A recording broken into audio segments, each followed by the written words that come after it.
Tonight from Fernwood Tonight, 30 minutes of whatever, coming to you almost live with your host for tonight, Mr. Barth Gimble. Tonight, our guest will be Tony Rolletti, who'll try again. Sam Rolletti, riding his rocket to stardom. William W.D.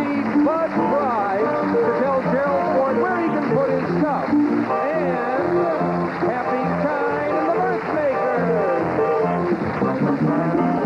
And me, I'm Jerry Hubbard. And now here's your host of mine, Mr. Barth Gimble.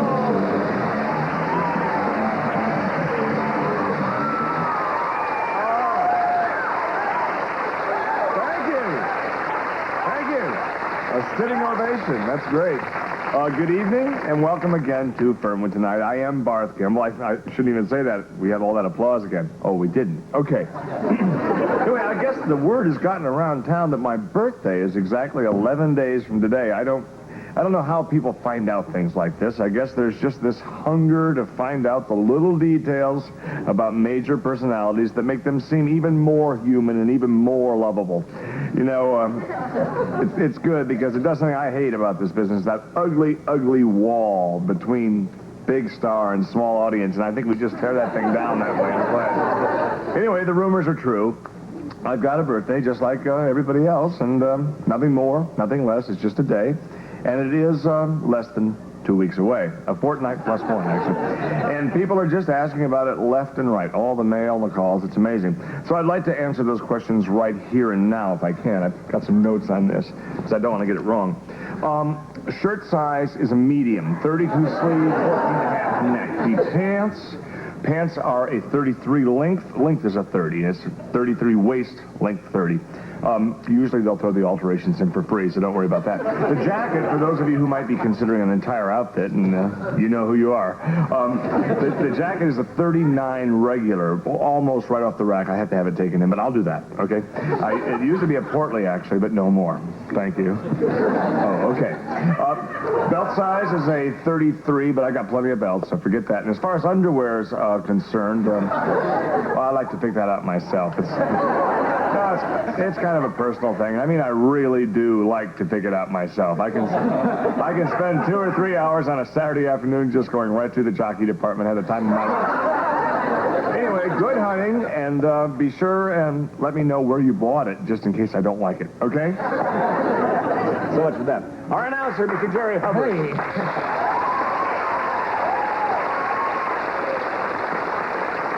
We don't have to wait for your birthday. Every day's a party around here. And listen, I like your idea of that little hint about the clothes. And maybe, you know, your weight fluctuates from time to time. You may also request some of those suits in a size 42 long. I don't see why, Jerry. I mean, that's what you wear, not what I wear. Oh, that's true. I'd wear some of your jackets, but with these heavily muscled shoulders, it makes it kind of hard to squeeze into. Those heavy muscles will do it. That's why you don't wear my hat. That's right. You know, a couple of years ago, I gave a little hint around here. I said the picture on my TV set was getting a little fuzzy and blurry, and I'd like something to watch my favorite TV shows with. Yeah. They gave me a pair of glasses.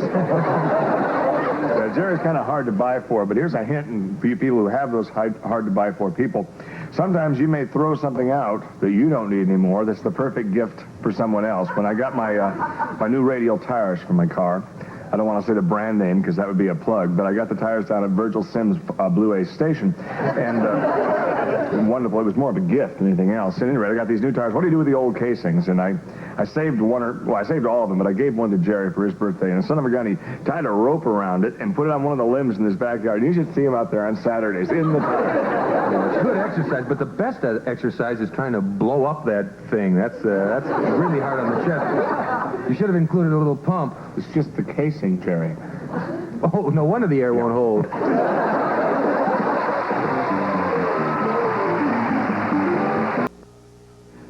You know, it's our custom to spotlight upcoming talent in our show in a feature we call Rocket to Stardom. And it's probably used on so many shows. It's such a simplistic name. Mm-hmm. Why don't we just have him come on out here, huh? Tony Rolletti, are you here? Here he is.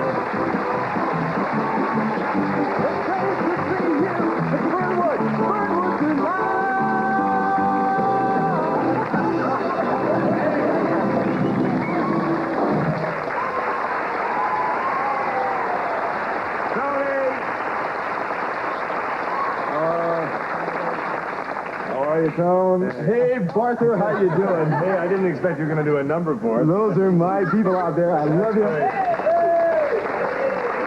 The people may be confused. Tony is not on the rocket to Stardom. His ship has already sailed, and he's well underway. So, little extra music there. Hey, what a relief having you back here. Tony Rolletti, I swear. Me? Yeah. sure. Is that a new toupee again? Yeah. You keep coming up with him. You must be doing well. I rent an apartment for all of them. Oh, that's tell the folks out there quickly why you're here, Tony, or else somebody might think you're going to get up and sing again and switch right over to Farm Report. You know how hey, we kid each other, huh? We can't kid each other. Who can we kid?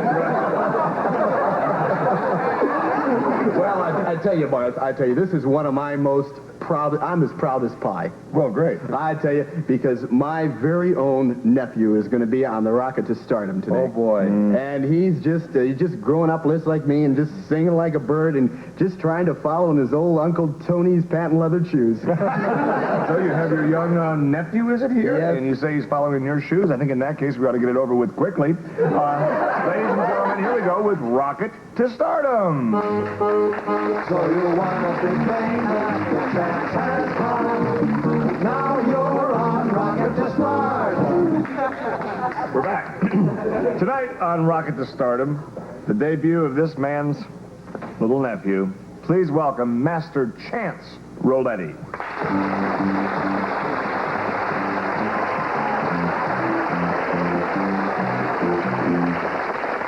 I'm going to sing Sneak Leave Sneak Alive.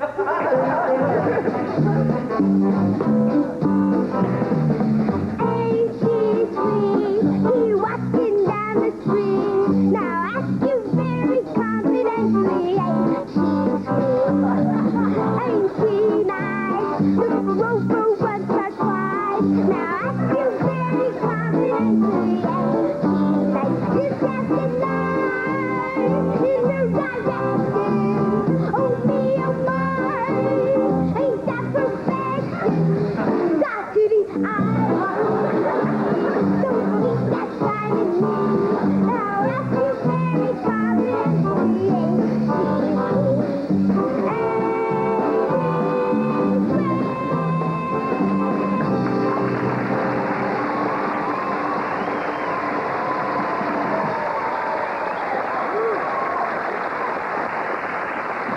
Come on over here. My boy. Hey, Chance. Hey, matching outfits. Boy. And that's a groovy toupee on him. Did you pick that out?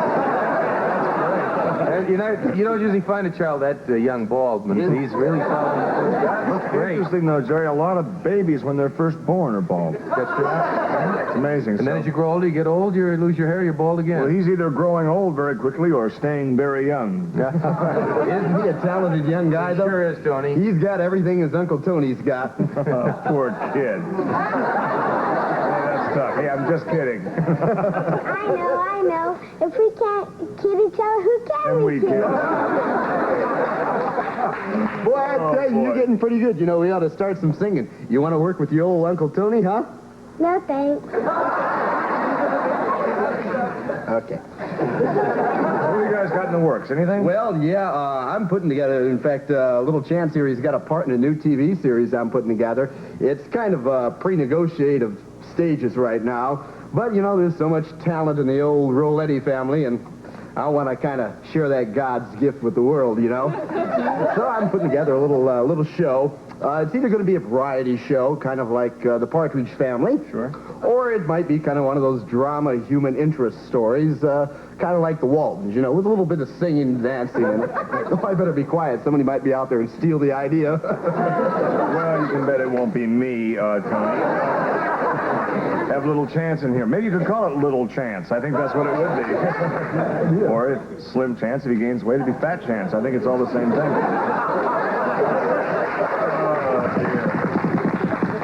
Looks so great sitting here together. It's like, this is probably what you get if you put Tony in one of those garbage compactors. Or in the spin dry down at Al's Laundry. Yeah, we've had letters requesting both. I want to thank you for stopping by, and I want to thank you especially for keeping it short. We'll be right back after these words.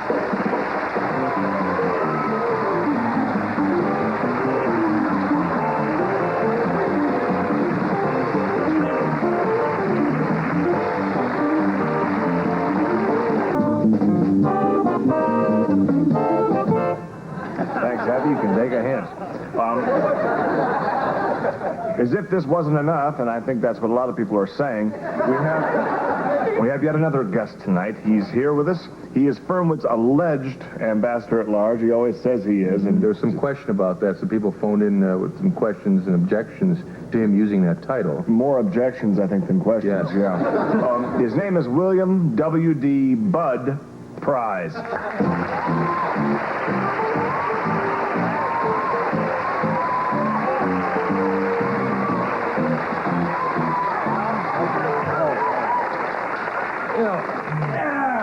Well, William W.D. Bud. Yeah, I was having this exciting dream about ex-President Ford, and Really? my heart ain't in it. Look, I've got to digress. I have to digress from my topic of tonight, which is essentially about President Ford. But I want to tell you something. This afternoon, I was watching the Dinah Shore show. I never missed it. Ever. Not a day in my life do I miss Dinah Shore. I want to tell You've you got a something. thing for her. Jenna Dinah's the only reason I'm going through all this stuff with my chin, trying to jam it back in my jaw so that I'll have a real nice profile as Dinah. I love this woman. This is a big bone woman, and I love her. Guess who was on the show this afternoon? I don't know what could possibly upset you on the Dinah Shore show. Montgomery's on the show. George Montgomery. Used to be married to that sweet angel. Give her up, and there he is on the show with her. It's the same man that makes the furniture, I believe, isn't it, George He Montgomery? makes furniture. Not only that, but he's all into the different sculpture and art and all like that. And he's on there tooting his own horn like crazy. I never seen anything the like of it in my entire life. I'll be darned. He's showing the different paintings that he's done and all that, like that, and all that sort of thing, you know. Art. Well, it just got me so darn upset. I just can't see straight. I don't know. My heart is just going like a trip hammer. Well, I want you to know, Dinah, that the two of us could make beautiful art together. And I just want to show you, and also the viewing audience, I just want to encourage everybody, you know, to think of themselves as an artist. I mean, there's no person who can't begin drawing. I mean, if you know a few of the simple principles of art.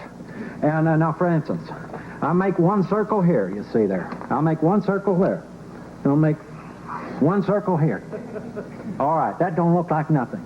But then you'll put two lines here like that, and just in that fashion. Start out with a simple stick figure, just like that. Work in your arms in this fashion here. Now it don't look like nothing, does it? But when you start to fill in the figure, just in this fashion here, you see, you thicken out the legs to a better proportion, you see. It becomes almost three-dimensional. Thicken out your arms there. Start to add the little different features, like your mouth, like your nose, your eyes, a little bit of hair here, some ears on there, and now here I'm going to add two simple lines, and you see what it is. That's all right. Right on ahead. Yeah. Now, put a chimney in here. Smoke. This round circle don't look like nothing until I do this, and I'll bet this young man will recognize instantly what this becomes. What is it? A sun.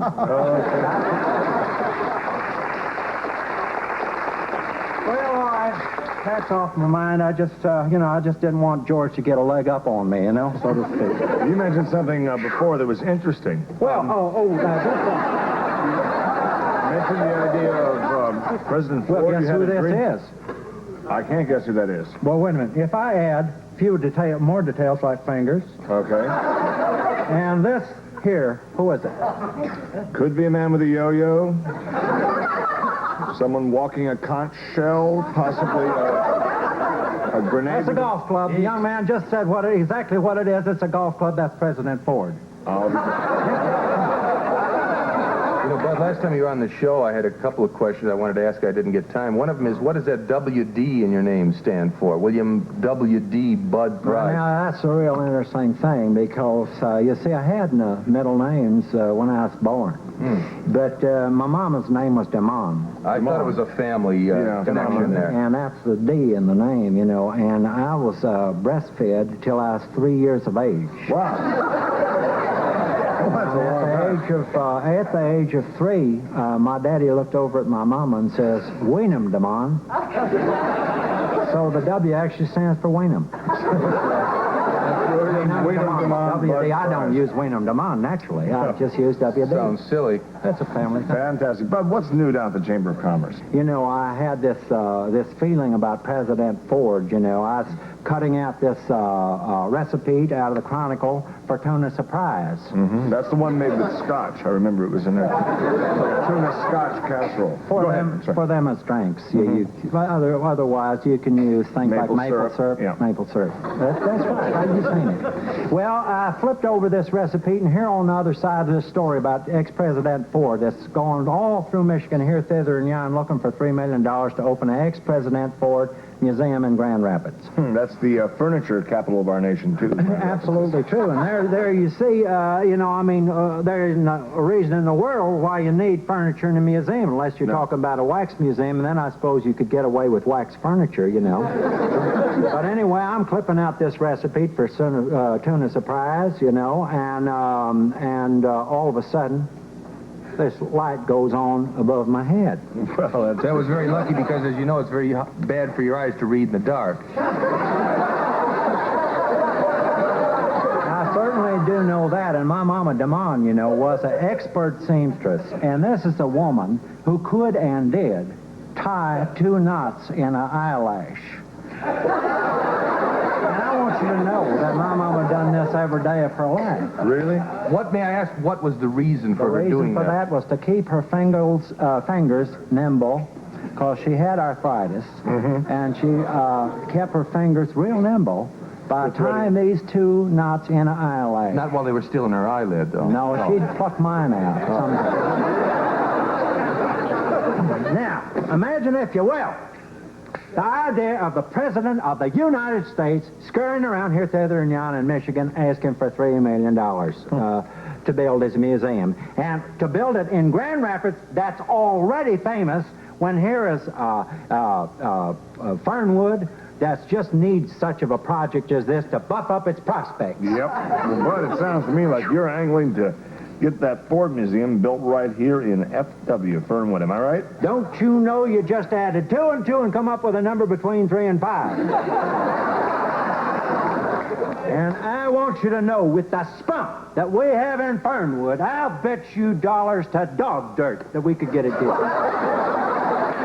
It occurs to me, if you wanted to go with the bigger building, though, you could have a Ford Museum that would be for all the Fords. For President Ford, of course, and he'd be the main one in the main room, but in some of the other little rooms off there, you could have Henry Ford and Whitey Ford and Les Paul and Mary Ford. Anyone named Ford, you could just throw them all in there. I think that might be a good idea. I want you to know, this here hat was worn by Ward Fiedler, who sat in the Ohio delegation at the convention in K.C. And he wore this very hat. And right here we have some of the actual confetti. Well, better get it all back in there. You don't want to lose this. Probably worth it. No, this is not the real.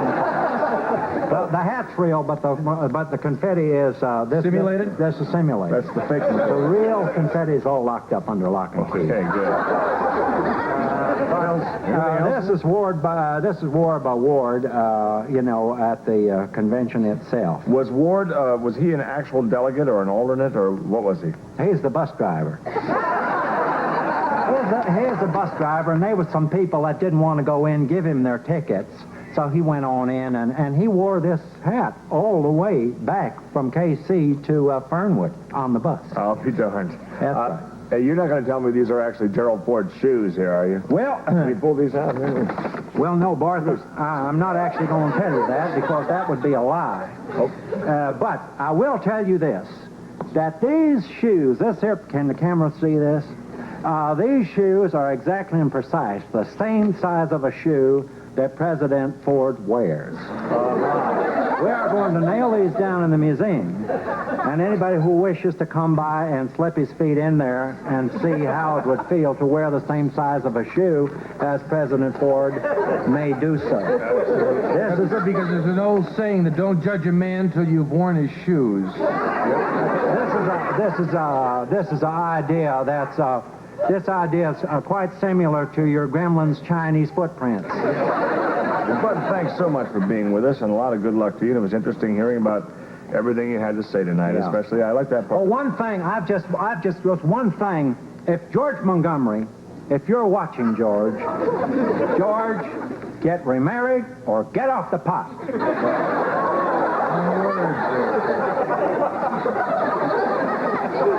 Well, we certainly hope the Ford Museum works out a lot better than your artwork here. We'll be right back after these words.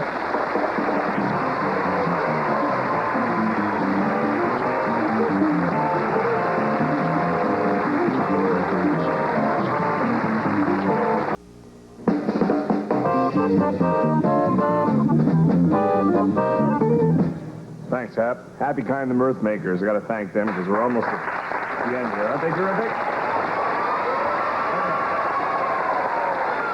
Very great. I do have to thank my guest tonight. Happy's a regular, but we did have 2.5 guests here tonight, and I'd like to start out by thanking you, too.